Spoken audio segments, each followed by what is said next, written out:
الرحمن الرحيم الحمد لله والسلام على سيدنا مولانا رسول الله وعلى آله وصحبه أجمعين.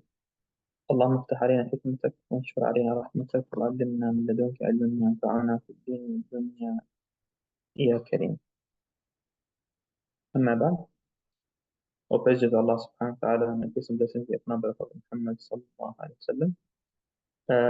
سيدنا عطاء الله رحمه الله تعالى says: لا تترقب فروغ الأغيار فإن ذلك يقطعك عن وجود المراقبة له فيما هو مقيمك فيه. Do not look forward to being free of alterities, for that is indeed what cuts you off from vigilant attention to him in that very state he has assigned to you. Okay. Do not look forward to. لا تترقب فروغ الأغيار. Okay. Being free of أغيار. What's أغيار mean? أغيار comes from the word غير in Arabic, which literally means anything else, anything other than him.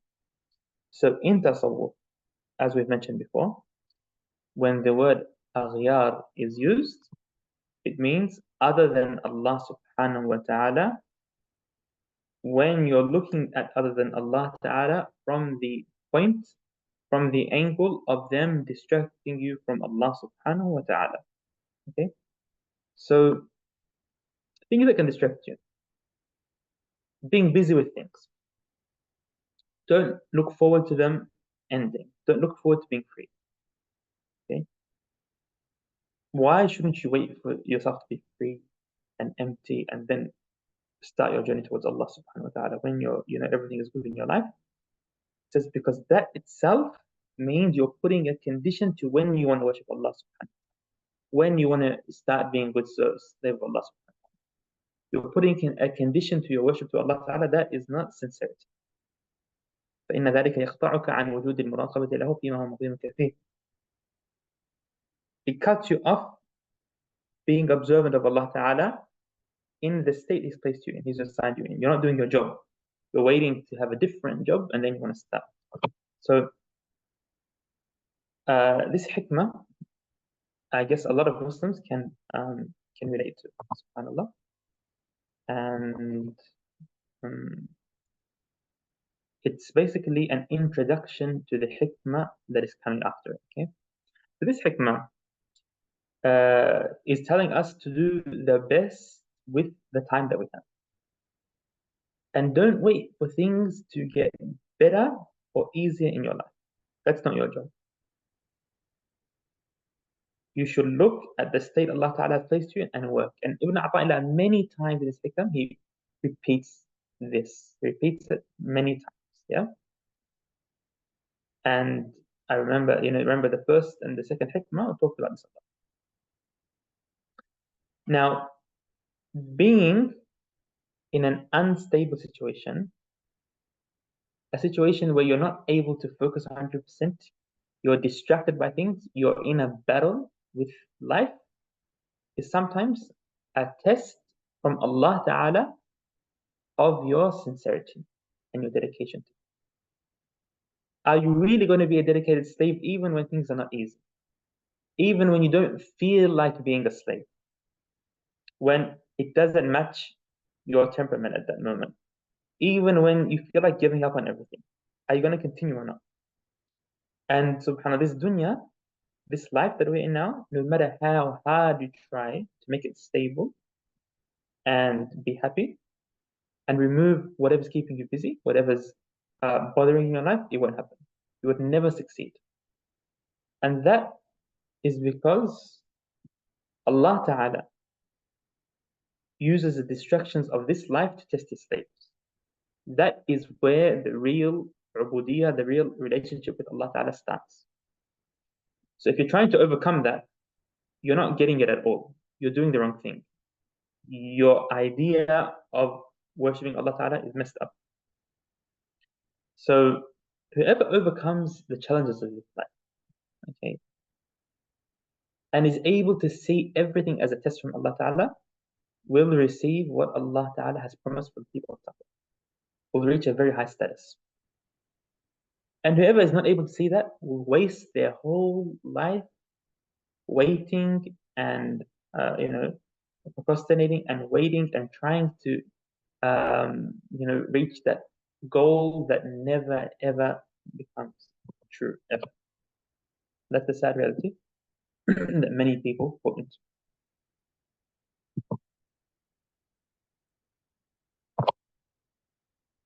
So if we are in a constant battle with dunya, and if things are always hard, what are we supposed to do in life? Okay. What is our job when we're distracted all the time? We're not able to focus on our ibadah. The answer is that we are ordered to battle the challenges of this life until we pass away. That's your job. Okay. So we're always in a constant battle, the challenges of this life, as long as we are. And if we surrender at any moment, we've lost. So yes, you might not be able to have the time to, sit in the masjid from morning to night. Slowly do your adhkar, isolate from people. You might not be able to do those beautiful actions in the form that you wanted to, but you still are able to do a lot with the time that you have. And slowly, if you accept this concept and you work on it, what happens is that slowly, subhanAllah, you will start to break away from the distraction of this life even when they are around you. Okay? And you'll start to be able to focus more even when you're busy with people.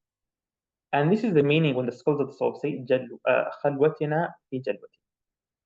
Our isolation, actually, the real isolation happens even when we're mixed with people, even when we're in social life. That's the real isolation that we should look forward to. And the best slaves of Allah Ta'ala are the ones who are able to live in this busy life without anything distracting them from Allah Ta'ala. They have a normal life, a healthy life, but nothing distracts them from Allah Ta'ala. Most of us get caught up and distracted with this life, and subhanAllah, most of us get prevented in some stage of their life from continuing their journey towards Allah Ta'ala. The cure for this, what is it? Okay. Ibn Āṭā mentions the cure is this, and he says, to know that these distractions will never end. لا تترقب. Don't wait for it to end. It's going to continue until you pass away. Now, it's important to know that even if you get rid of the distractions that you notice in your life, and you think one day that you've reached the state where you are clear and empty, and now it's time to start worshiping Allah Ta'ala, there might be hidden distractions awaiting you at home. And you might be that distraction. You might be overwhelmed with yourself and occupied with yourself, and you might have reached the state of being so busy with yourself that you're actually worshiping Allah Ta'ala, and at the same time you're feeding your own ego and you're actually serving yourself. That's why Allah Ta'ala, what does he say? فَفِرُّوا إِلَى اللَّهِ. Run away to Allah Ta'ala. Run from everything towards Him, from yourself, from from anything that is a ghayr, and all the aghyar, anything distraction Allah Ta'ala. Run towards Allah Ta'ala, not towards yourself, not towards comfort, but towards Allah Ta'ala. How do we achieve it? Like I said, it takes a lot of dedication, a lot of sincerity, and a lot of dua. And these are all important aspects of the soul. Ibn Āṭā, after talking about this, he goes into a more specific detail, a similar hikmah that is a bit more detailed, and he says, rahimahullah ta'ala, after this, next hikmah, he says, لا تستغرب وقوع الأكدار ما دمت في هذه الدار فإنها ما أبرزت وما أبرزت إلا ما هو مستحق وصفها وواجب نعتها. لا تستغرب وقوع الأقدار ما دمت في هذه الدار فإنها ما أبرزت إلا ما هو مستحق وصفها وواجب نعتها. لا تستغرب, don't be shocked, وقوع الأقدار ما دمت في هذه الدار فإنها ما أبرزت إلا ما هو مستحق وصفها وواجب عليه. So long as you are in the world, be not surprised at the existence of sorrows, for truly it manifests nothing but what is in keeping with its character or its inevitable nature. So as long as you're in this life, okay, don't be surprised that aqdar. What's aqdar mean? Aqdar are things that bring you down, things that disturb your focus. Okay, sorrows, as it was translated here. Okay? Why shouldn't you be shocked? Why shouldn't you be shocked every time something new happens, something even hard happens? For truly, it manifests nothing but what is keeping. Dunya is built on things like this. That's what dunya is about. So don't be shocked. If you're shocked, you don't understand the true meaning of it. And as the scholars say, dunya comes from the word dun. Okay? Dunya means something that is low. Something that is low. And subhanAllah, it has the meaning of dana, something that is looked down upon. This life is temporary. And, as Imam al-Junayd says, that he has built his whole reality in this life on the concept that it doesn't deserve to be worried about. Imam Junayd was said to have been, it was mentioned that he had said to his students, my mood never gets affected. I never get down. I never get depressed by whatever happens. No matter how much my life changes. I said, yeah, Junayd, how come? Yeah. He said, that is because I have reached the reality that the original case in this life is that we are in a place of ham, a place of stress, and a place of gham, place of frustration, okay, and a place of stress, sorrow, and trials. That's the reality of this life. I reached that reality, and once I reach that reality, I don't get depressed anymore. I'm happy that Allah Ta'ala has placed me here, and I'm taking things go.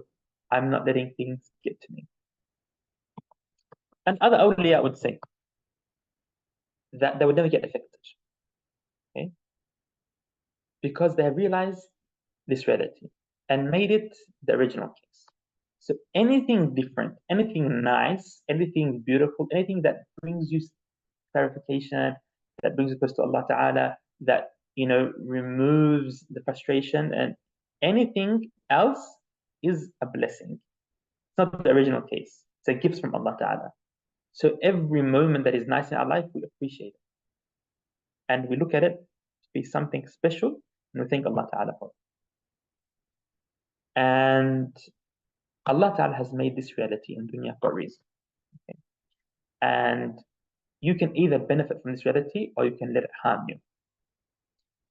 One of the reasons is that Allah Ta'ala is using this as a means for us not to be attached to this world. Not to be attached to this world. And if we were to live a life that's just beautiful from the day we're born to we die, we would be super attached to this world. Even though things are hard and there's challenges in life, people still get attached to this life. So what if it wasn't like that? And the only real enjoyment in this life should be when something has an attachment to Allah, something to do with Allah. We should enjoy those moments because those moments are things that are clear, have nothing to do with the dunya or shaitan. When we go to the masjid, we should be happy. When we sit with our brothers in Islam, we should be happy. When we attend a lesson, we should be happy because we know that these moments are moments that we won't regret, moments that will bring us closer to Allah subhanahu wa ta'ala. Prophet ﷺ said in a hadith, dunya is cursed. Dunya mal'una, mal'una ma fiha.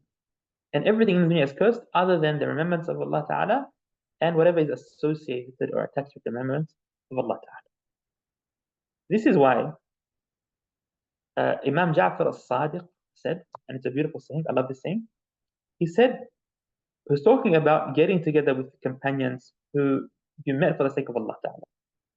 He said, when you sit with your companions on a table, so you're eating, make sure you stay for a lengthy period. Make sure you don't get up, because that is an hour that you will not be held accountable for on the Day of Judgment. Things that are for Allah Ta'ala are things that we would never, ever regret.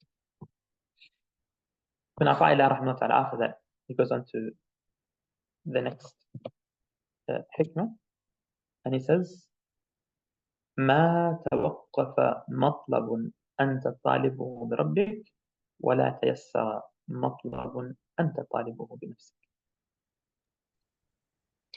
No search pursued with the help of your Lord remains at a standstill, but any search pursued by yourself will not be fruitful. Okay. This hikmah takes us into another journey with Ibn ʿAṭā Ibn Āṭā is going back and talking about dua again. You know, in a few hikmahs before this, he was talking about dua. And he just took us into the details of this world and the relationship we have with this world and how should we see this world. He then went back to dua. Okay. And he says that anything that you ask by Allah Ta'ala is easy. Anything you ask by yourself is hard and difficult. As if Ibn Āṭā here, he, after telling us the reality of the dunya, he's trying to say to us that after you've seen the reality of this dunya and you see that Allah Ta'ala is the only one worthy of relying on and being happy with, now when you make dua, when you ask Allah Ta'ala for things, it should be different. Your question and the way you ask Allah should be different. So the person who makes dua has two states. A person who has full trust and hope in Allah Ta'ala, okay, and a person who relies on themselves while asking Allah. So, I'm going to make a really good dua and I'm going to do it well and I'm going to, make sure I prepare for this dua and I'm sure that it's going to be accepted because I've done a good job. So they're relying on themselves. Ibn Āṭā is reminding us that Allah Ta'ala has the keys of the heavens and everything in His hands. Okay? As Allah Ta'ala says, وَمَن يَتَوَكَّلْ عَلَى اللَّهِ. Whoever trusts Allah Ta'ala, Allah Ta'ala will take care of his affairs. Okay? And if you don't realize this, that the affairs are all in the hands of Allah Ta'ala, you'll waste your life trying to achieve things that you're unable to achieve. That's why Ibn Ajibah says in his explanation of this hikmah, he says, if one wants something in this life to happen, they must ask Allah Ta'ala by depending on Allah Ta'ala and asking through Allah Ta'ala, and it will easily happen, as Allah Ta'ala says, وَقَالَ مُوسَى لِقَوْمِهِ اسْتَعِينُوا بِاللَّهِ وَاصْبِرُوا إِنَّ الْأَرْضَ لِلَّهِ يُورِثُهَا مِن يَشَاءُ مِنْ عِبَادِهِ وَالْعَاقِبَةُ لِلْمُتَّقِينَ. Musa alayhi salam said to his people, seek help through Allah. Seek help through Allah. Who are you going to seek help from? From Allah. Yeah? Seek help from Allah through Allah Ta'ala. And be patient. Don't rush. Indeed, the earth belongs to Allah. And He causes to inherit the earth to who He wills of His servants. And the best outcome will be for the righteous. So Allah Ta'ala will give His bounties to those who deserve it. And subhanallah, that should be the reality and the way you make dua. You should always ask Allah Ta'ala through Allah subhanahu wa ta'ala. Now, things frozen then.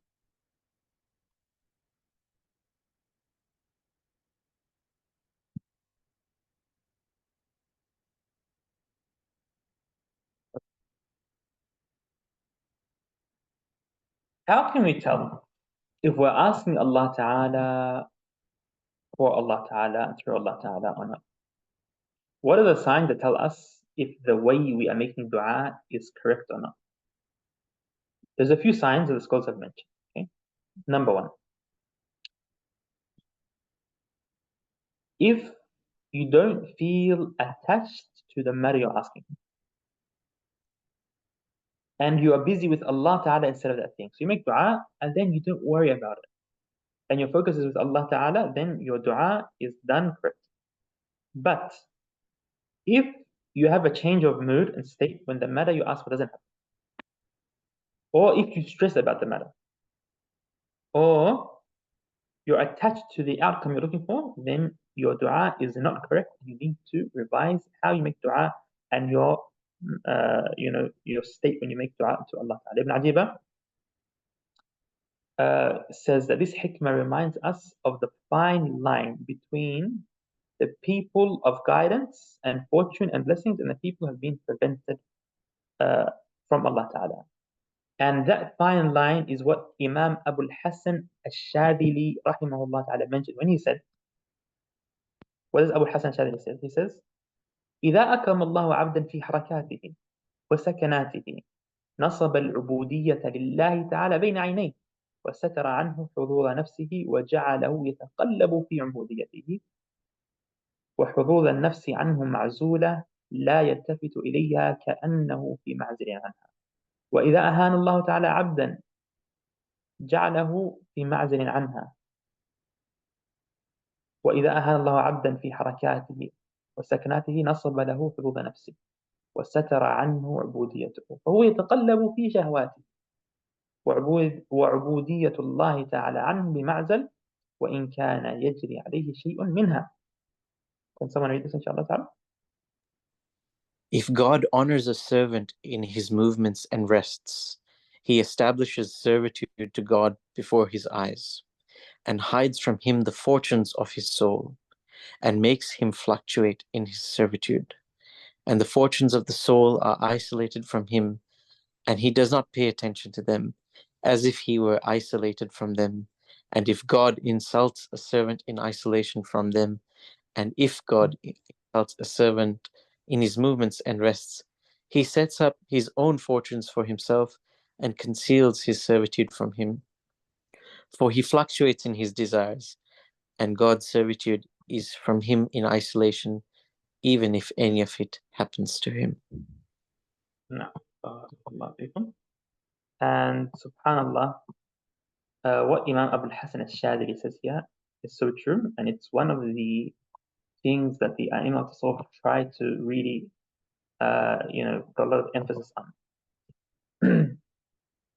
And I want to remind us of another hikmah that Ibn Āṭā will mention later on, inshallah ta'ala. He says, تحقق بأوصافك يمدك بأوصافه. This hikmah is, we're not up to it now, yeah? But sometimes it's nice to explain the hikmah with different hikmahs, yeah? You know, when you're doing tafsir al-Quran, the best tafsir al-Quran is to explain the Quran with hikmah a'ṭā, I think the best explanation is to explain the hikmah with other hikmah. So Ibn Āṭā he says, تحقق بأوصافك يمدك بأوصافه. تحقق بذلك يمدك بعزه. تحقق بعجزك يمدك بقدرته. تحقق بضعفك يمدك بحوله وقوته. Says, okay, once you actually live by your attributes, your reality as like a weak slave that's dependent on Allah Ta'ala, okay, يمدك بأوصافه. He will give you and gift you from his attributes. He will give you strength, he will give you ability, he will give you power. تحقق بذلك يمدك بعزه. تحقق بعجزك يمدك بقدرته. Once you really show your, and you act upon and you believe and you see your weakness to him, he will give you strength from his strength. And inshallah we'll get to the details of this hikmah later on when we get to it. But Ibn Āṭā also says in another book of his, which is At-Tanwīr fi Isqāt al-Tadbīr. It's one of the books that Imam Ibn Āṭā has written. He says, وَمَا أَدْخَلَكَ اللَّهُ تَعَالَى فِيهِ تَوَلَّى عِنَايَتُكَ عَلَيْهِ. Whatever Allah Ta'ala has placed you in, if Allah Ta'ala puts you in a situation himself, he'll take care of it. Okay? وَمَا دَخَلْتَ فِيهِ بِنَفْسِكَ وَكَلَكَ إِلَيْهِ. And whatever situation you, out of your stubbornness, have entered into alone, Allah Ta'ala will leave you to yourself.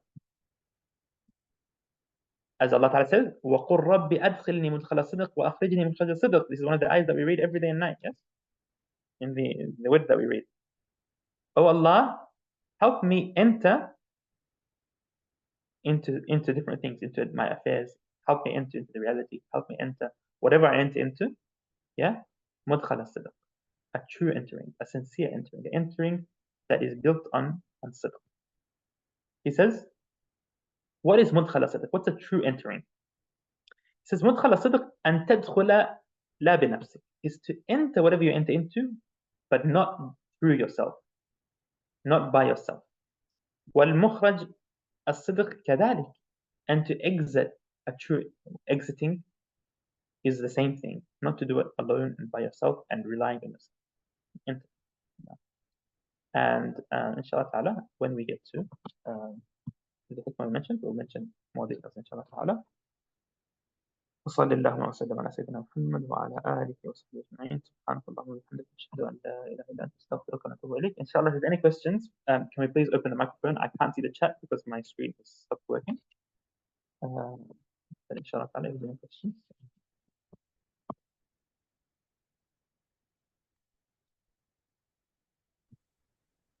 Assalamu alaikum, Shaykh. Alaykum assalam wa rahmatullah. Oh, Bismillah, sorry. Go first, the brother. I just said Jazakallah khair. Thank you. Shaykh, I had a quick question regarding how to know if you're asking Allah instead of relying upon yourself. So let's say you have some goal or something that you're working towards and you're making dua for it. Is it more so you make the dua and you trust Allah and you just put in your efforts instead of just constantly worrying about it? Is that what you're kind of speaking about, or is it worrying about it isn't good? Yeah. Now, making a lot of dua is fine in certain situations, but let your intention be that you're showing Allah Ta'ala your need of it. Okay. Not that, wallah, I'm just gonna, I need you to give it to me right now. I need this. It's important. Yeah. Make sure that your mentality is that you're asking Allah Ta'ala because you're in need of it. Yeah. And try not to be too attached to that thing. The more attached, it's hard. It's hard at the beginning, yeah. But the more attached you are to something, it might not happen. If you're fixated on a certain thing, the way you want it to be tailored to your needs, it might not happen. Allah Ta'ala doesn't like that, yeah? Yeah.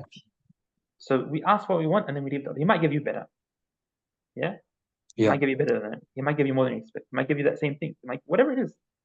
But slowly, if you get used to this, subhanAllah, you'll start to learn a lot of things through dua. And you'll learn that dua has so much more than what we are used to in dua. Okay, Jazakallah khair, Shaykh.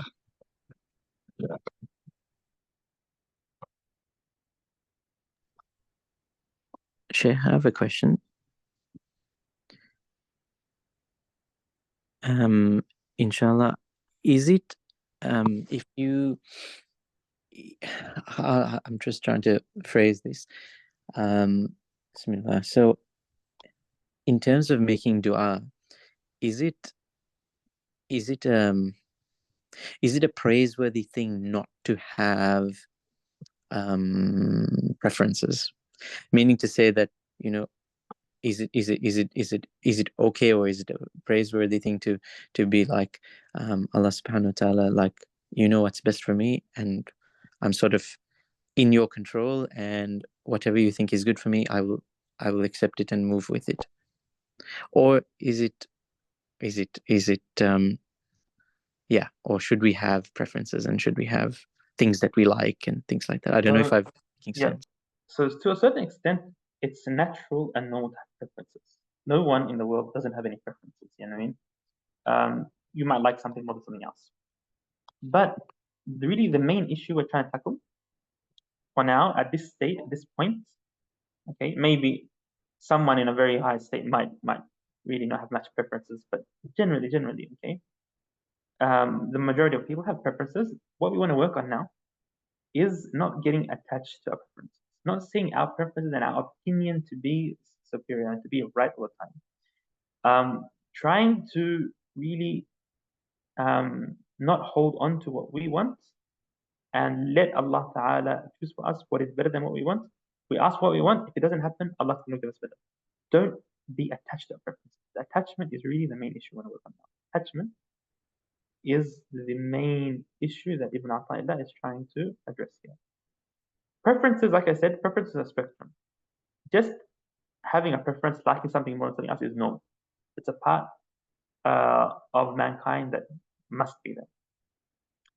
Okay, but sometimes what gets in the way of that is our attachment to things, us wanting and demanding things to be a certain way. And Allah Ta'ala, He might actually punish someone who does that by blocking what they want. And if a person slowly starts to have a proper relationship with Allah Ta'ala, what happens is that Allah Ta'ala will do the opposite. He would make their wills and their wishes become true without even asking. And He'll make it that that person who's in harmony with Allah Ta'ala, with the creation of Allah Ta'ala, subhanAllah, that what they want starts to be the reality of the universe. They start to actually see things different, and their will start to happen naturally, subhanAllah. So it's a big topic, like I said, but mainly we want to focus on not being too attached to things in this thing. That was very, very beautiful, Shaykhna. Thank you.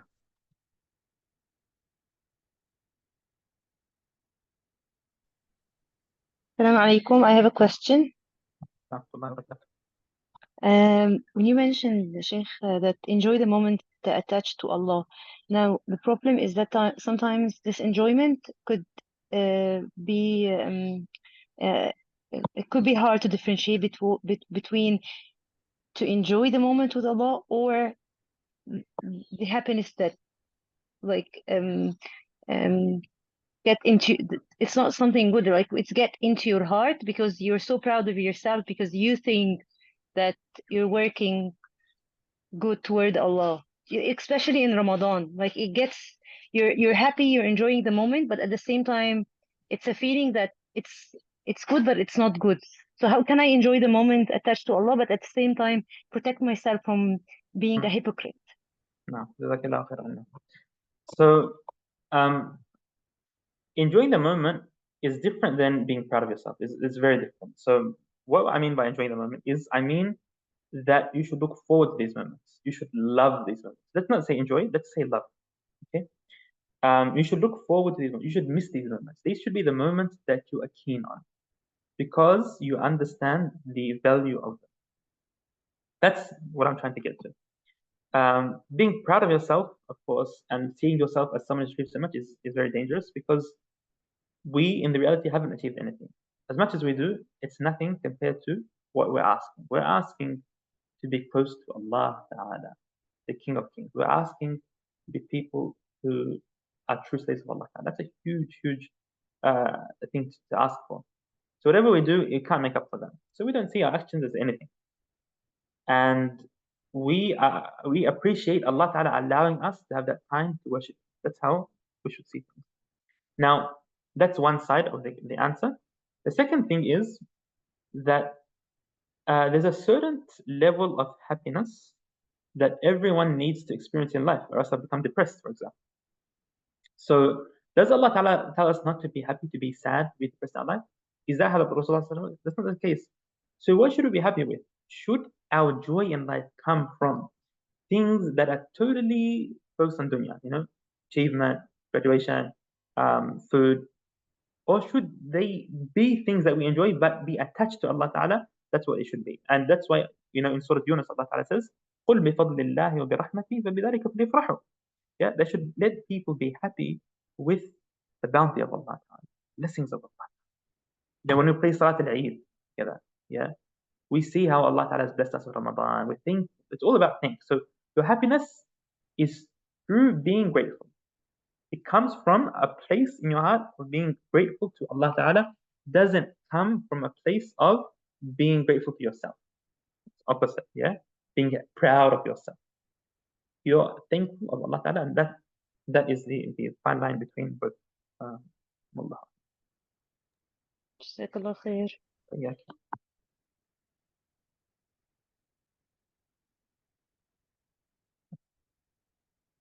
can't see the chat, but I think inshallah that's all. We will end here inshallah. سبحانك اللهم وبحمدك أشهد أن لا إله إلا أنت أستغفرك وأتوب إليك. اللهم صل وسلم وبارك على سيدنا محمد وعلى آله وصحبه. السلام عليكم. Alaikum salam.